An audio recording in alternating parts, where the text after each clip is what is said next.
So one of the many things that prevents people from coming and getting help from me as a clinical hypnotherapist is the fear they have that it's mind control. The fear they have that they are going to regurgitate something that is being buried. They are fearful that they are going to lose control, that they're going to be under in some kind of trance, that they're going to make a fool of themselves, that they're not going to come out of it.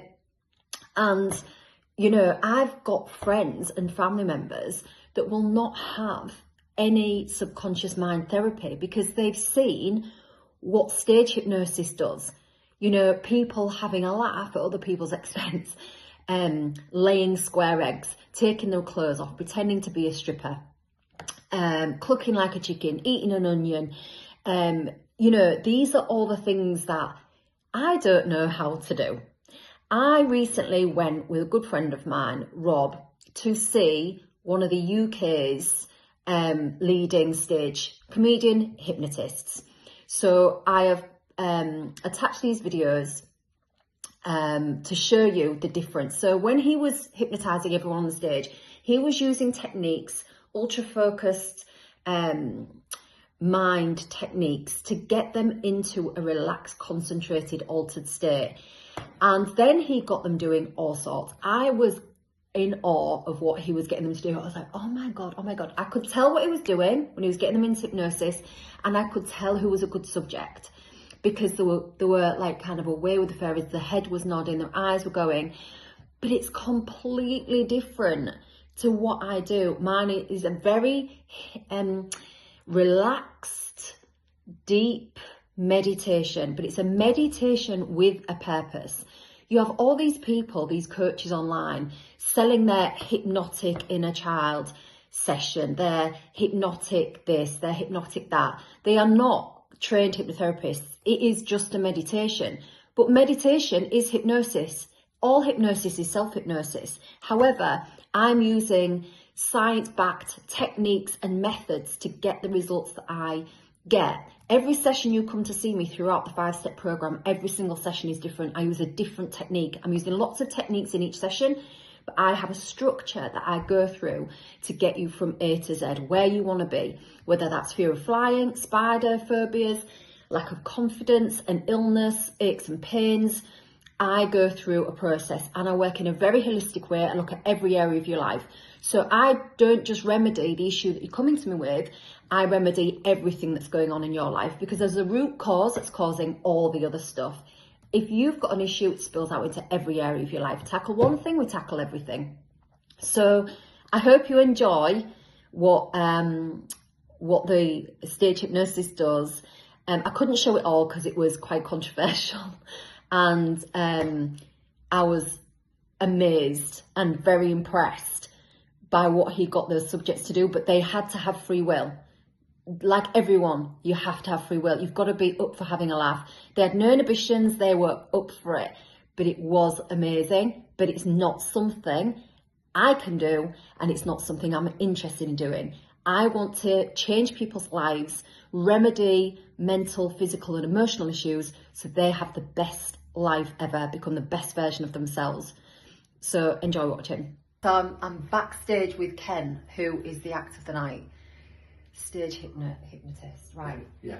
I've said to Ken, I can't get my head round how he does what he does because I wouldn't know how to do that. Fire away. It's magic. Yeah. It's magic. He says, go to sleep. And Well, I do. stage hypnosis and hypnotherapy are completely different things. You do get a lot of hypnotherapists complaining about stage hypnosis because Ruins your business.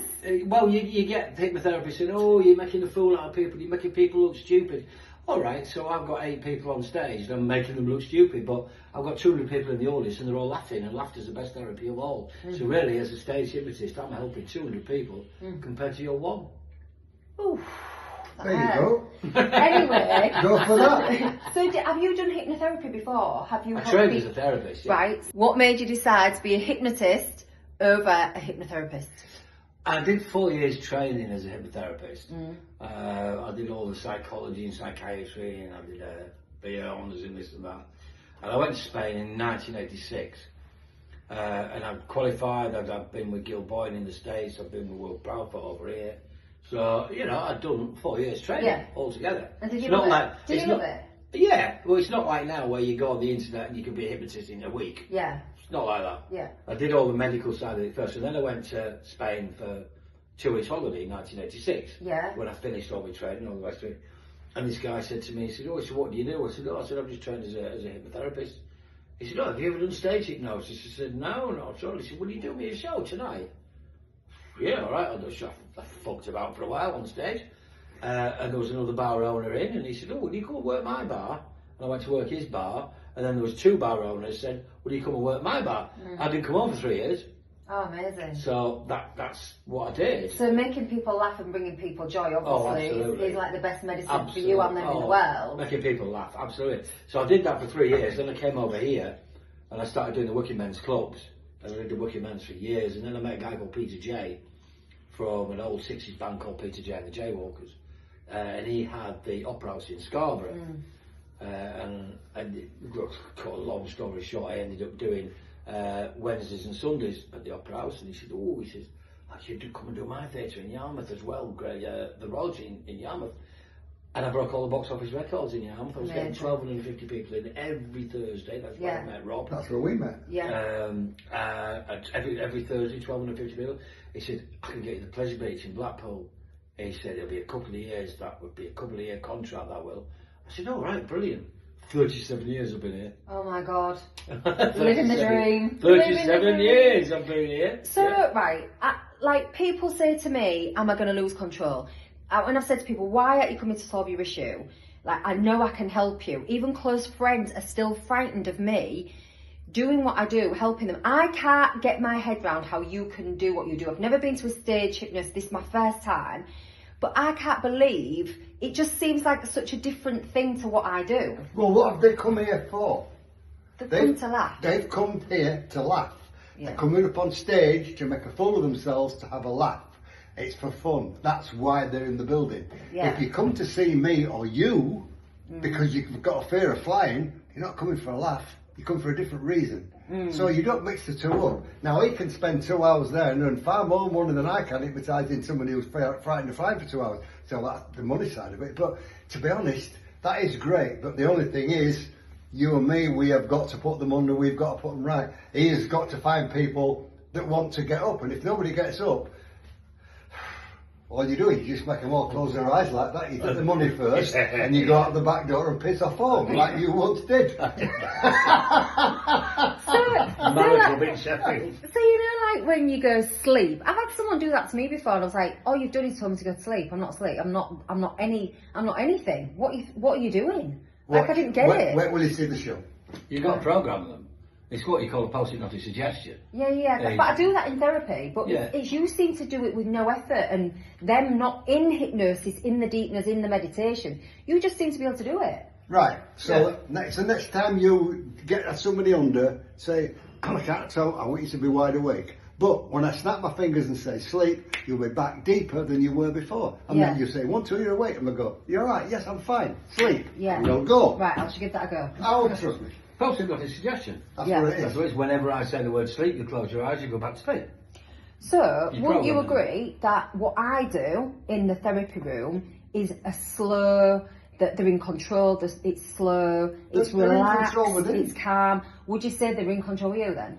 Oh, absolutely. You can't hypnotise anybody to do anything they don't want to do. Exactly. That's impossible. Right. Absolutely impossible. You cannot hypnotise. If you could hypnotise people to do things they didn't want to do, I'd be on the beaches in Dover saying, "Fuck off home, fuck off home, fuck off your own country." You don't want to be here. You don't want to be here. You don't want to be Prime Minister. You want my mate Rob to be Prime Minister. You're not going to get any benefits, nothing. No. We'd all be driving Ferraris and all living in mansions. Absolutely. If we could get people to if do you what could hypnotise people to do things they don't want to do, Yeah. I would not be doing Blackpool Pleasure Beach on a Saturday night. Yeah. I'd be... Where would you be instead? South of France. Yeah, exactly on the that. piss. Exactly. On the piss. And so that's why sometimes you can't stop somebody smoking, because they don't want to stop. Yeah. And they go, oh, stop me eating. You've got to wave a magic wand. Yeah. They don't want to stop Or they eating. go, it didn't work. Oh, well, hang on a minute. You're 2 stone lighter and you're feeling amazing. Oh, yeah, but you didn't do it. Yeah, you didn't do it. Yeah. That's why it's hard. This is great. But Okay. everybody laughs, it goes home, and that's the end of it. As long as you make people laugh, as long as people enjoy themselves at the end of the day, and they walk out of here saying, what a great night that was. Yeah. Brilliant. I'm happy with that. You know, I'm happy making people laugh. That's all I How do. long does it take you to get someone to do what you want them to do on stage? Depends on the person. I mean, sometimes if I do a rapid induction where I knock them back and drop them on the floor, they're out in 2/3 of a second. Other times, because I do like a 2-3 hour show, I do what you call a fractional relaxation, which is the long drawn out, heavy and tired, sleepy, lazy, tired, right? And there's a bit more theatre in it. Whereas if I've got like 10, 12 people on stage and I'm like, when I do the hand class, I'm like, yeah, you're going to go under, you're going to go under, right, I'll do a rapid tonight. Then I'll just line them up, whack them on the back, drop them on the floor, and we're off. Sounds amazing. It all That's depends. not what I do. Depends on the night. Yeah, okay. Depends on the All right. people. He's on stage in 10 minutes. Right. We need to get you a drink, somewhere to sit. Yeah, okay. So I'll keep you posted. Your tables for him, okay? But wind him up, alright? Say that's not right. Wind him up. Alright. Laura, you'll find my lovely, when you sit back down the audience over there with your friends, you'll find that you will have this uncontrollable urge, you have this unbelievable desire, Laura, to talk to all the inanimate objects on your table. You'll talk to the menus, you'll talk to to everything on your table, to the table numbers and everything. You can have a little party of your own, Laura, and what you can do is you can go around and you can steal things off other people's tables. Apart from the drinks, obviously, but you go around and you steal all the leaflets, you've got lots and lots of friends over there, and you can't stop doing it, and you don't know why you're doing it. Each and every one of you during the interview, you'll be safe at all times, you'll make sure now ladies and gentlemen, those people who are these people on stage, look after them, make sure they're safe during the interval, they will be able to go to the toilet, they're not going to be walking around like zombies, they know what they're doing, they just can't stop doing what I tell them to do. You will find each and every one of you, when you hear this piece of music,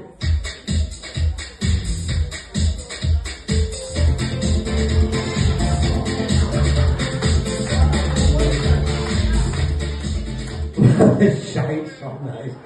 As soon as you get that piece of music, you all come running up here on stage as quickly as you possibly can to join in the second half of the show. During the interval, you'll all be safe at all times. You cannot stop doing what I tell you to do. Michael, you're George, Michael, Laura, you're going to have loads of new friends on your table. You don't know why this is happening. Your mate Alan's shitting your handbag. And James, you've got to make sure these tables are clear. So on the count of 3, step one of you looking forward to the second half of the show. So on the count of 3, step one of you. 1, 2, 3. Wide awake, you rise and shine. Let's just give these 4 people a massive round of applause.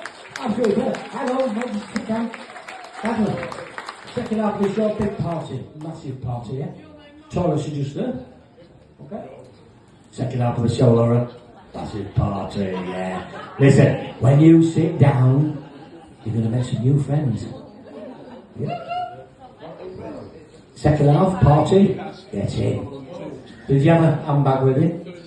Full of lipstick and perfume and... Pardon? I don't like to wear lipstick. Nope. Alright.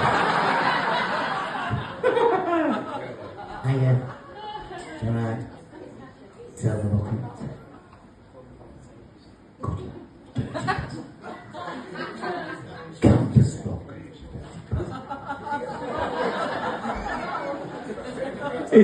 You went home? You were home? Now, ladies and gentlemen, during the interval, okay, he's going to be hanging around the gents' toilets, alright? She's going to be making new friends at a table over there. She's going to be kicking off with him down here. If you want your table clearing, just shout out, waiter! Ladies and gentlemen, give these 4 people a massive round of applause. We'll see you in a second off. Off you go. So after watching that, maybe you will be more open and more relaxed about hypnotherapy, subconscious mind work, NLP, and the techniques that I use to get really drastic, rapid, transformational results in such a short space of time using the techniques that I've mastered over the years. So my website, carrieswain.com, has the link and all the information you will need to know about hypnotherapy, what it can do for you, how it works, and the opportunity to book a consultation with me. You will feel lighter, more hopeful and happier and more positive just after the half-hour consultation, which is redeemable against the programme. Speak to you soon.